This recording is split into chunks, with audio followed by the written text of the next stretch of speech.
the technology in many cases is great, and when you know how to use it and it's applied properly and interpreted properly. The key is applied properly. Right. Because you have so many people out here now that, and especially these young kids, they know how to manipulate a lot of this stuff. You know, something happens on my phone, I'll call one of my grandkids. How do I do this? Oh, come on, Papa. Okay, wait a minute. What's wrong? What's it do? But Papa, we keep telling you. Let us. Okay, yeah. I'm sorry. You know.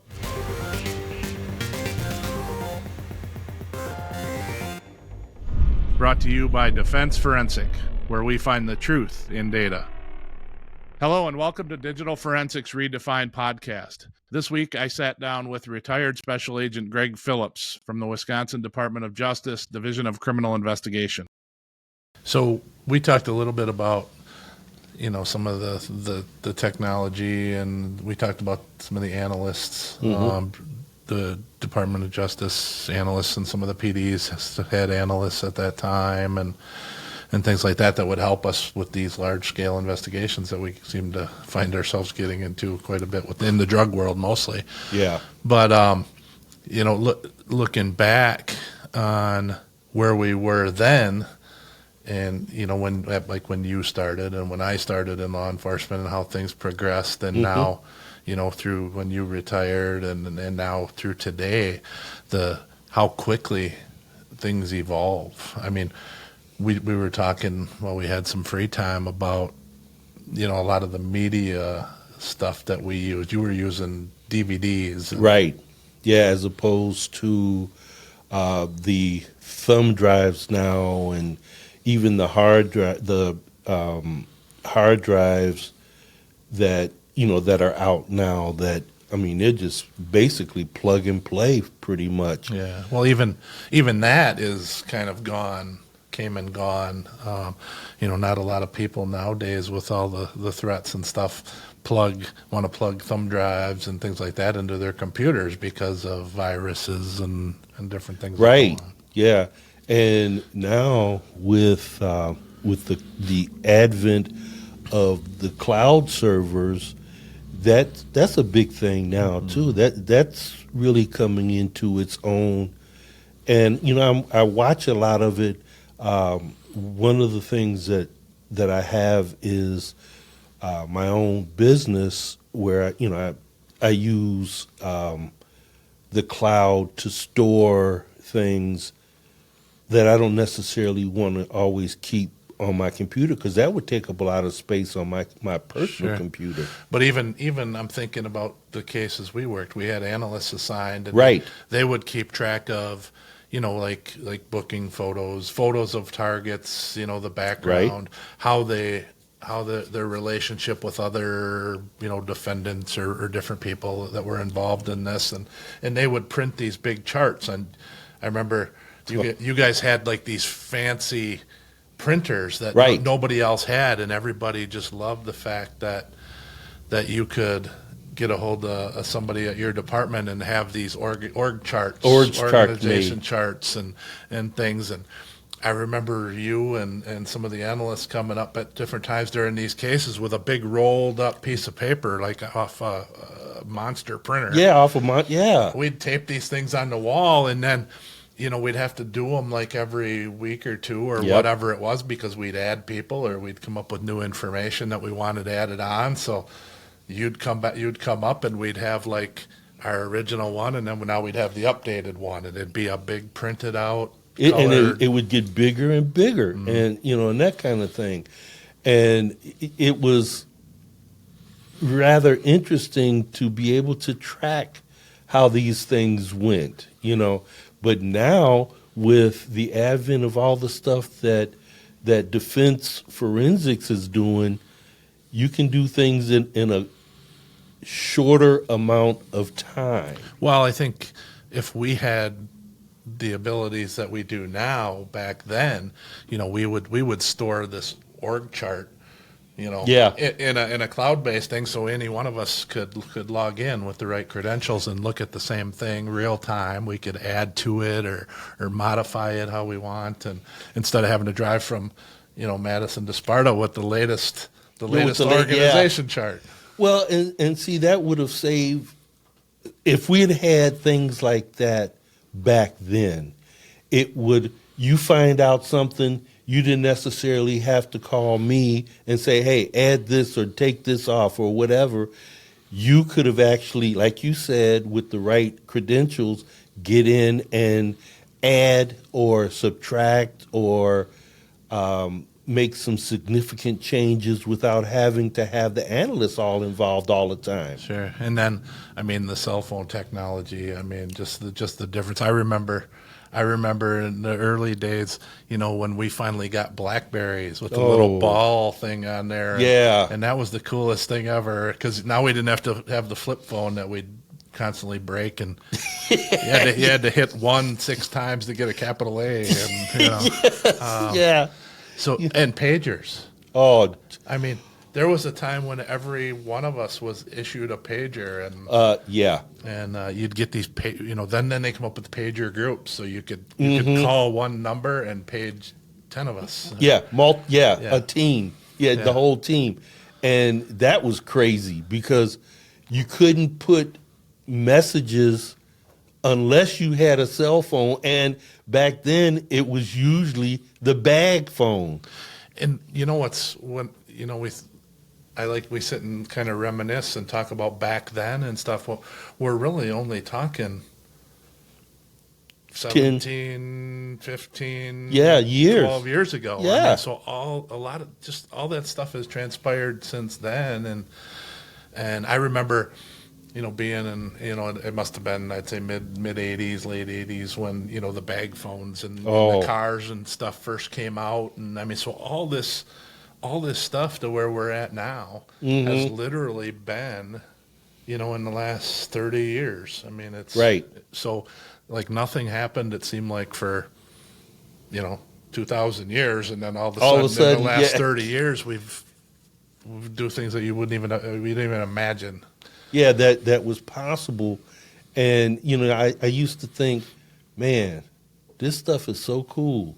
But then they come up with something even better electronically for us to use to help solidify cases better. Yeah. But the other part of that whole theory behind using all these newfangled gadgets is you have to have people that can truly, honestly interpret what is being said and done with the use of this equipment. The technology aspect of it. Exactly. And what the data means and how to make it into, a useful bit of information. Yes. And that's where a lot of problems we're having now is doing that, interpreting that, and things like that. The technology grows faster than the people's abilities to learn. And right,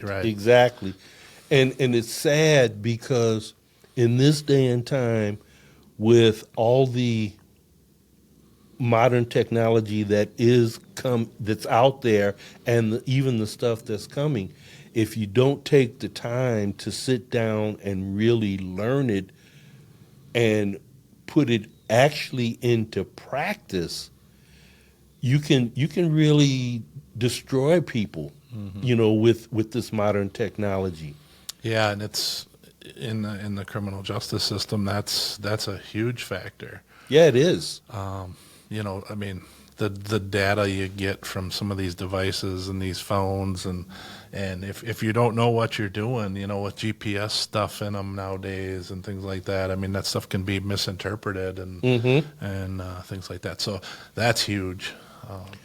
I know as old as you are, you've seen much more of this progression that we're talking about. Yeah, you remember the phones with the cords to the handset? Yeah. I remember those too. We used to have the string ones too, and it was hard to do a good investigation because you had to have real long string. Yeah. Yeah, right. Yeah. But like, my kids, my younger kids and your grandkids and stuff, they have no idea about a phone handset attached to a cord to a wall where you were limited by the length of that cord. Right. And I remember growing up, I'd call my girlfriend and I'd have to sit. We had one phone that was mounted on the wall, and I'd have to sit underneath the phone on the floor while I was talking to her because we couldn't take it into another room. Forget about that one. Mm-hmm. And I'm old enough to remember party lines. I don't even know what that is. Is that where you had to feed the hamster so he ran the power of the thing? Yeah, we had well-trained hamsters back then. This one, you had to, you'd have to pick up the phone to see if somebody was talking, and if you wanted to call somebody, you had to hit the button twice to get a line so you could call out. And you couldn't call, you had 2-party and 4-party lines or 6-party lines, and if you wanted to call somebody that was on your party line, you had to hit the button so many times and hang up, and then they would pick up, and when they picked up, then you picked up, and then you could talk to them. You lost me in the first guy picking up. You lost a lot of us, yeah. Oh, buddy. But yeah, we went from, everything, video recording. We talk now about, we go to a crime scene and we take 2,000 photographs. Right. Because it's digital, it takes very little storage in today's day and age, and you can literally take hundreds and thousands of photographs at the click of a button. And we were talking about when you used to have film and how to store this. You'd have to, you'd go to a kind of maybe a little bit of a stretch, but you go to a homicide scene, you were told only to use 2 rolls of film because it cost $19.95 to develop these things, and you didn't know if any of them were going to be any good. And plus, you had to keep the film stored in the refrigerator if you didn't use it right away, so you'd have to put it in the refrigerator and keep it cold. Please. I remember those days. Yeah, and the recorders, and now, literally from your phone or whatever, you can record and it automatically is stored, and there's immediate access to huge video files. Right. And, we had to put a VHS tape in our old camcorders, and you had to put it on your shoulder because it was so even heavy. Before the VHS tapes, it was the Beta. Beta was before VHS. Yeah, that's dating me, I think. And then it went from Beta to VHS to VHS-C to I don't know what all now. The little high 8 tapes. Yes. Oh my goodness. Yeah, I'm like, and walk around with that camcorder on your shoulder that weighed like 400 pounds, like a brick. In the technology. The technology in many cases is great, and when you know how to use it and it's applied properly and interpreted properly. The key is applied properly. Right. Because you have so many people out here now that, and especially these young kids, they know how to manipulate a lot of this stuff. Something happens on my phone, I'll call one of my grandkids. How do I do this? Oh, come on, Papa. Okay, wait a minute. What's wrong? What's it do? But Papa, we keep telling you. Let us. Okay, yeah. I'm sorry. Yeah. So, it comes a long way. But one thing though, in when I say our world, the law enforcement world that doesn't change is it's kind of becoming a lost art. Is that ability to communicate.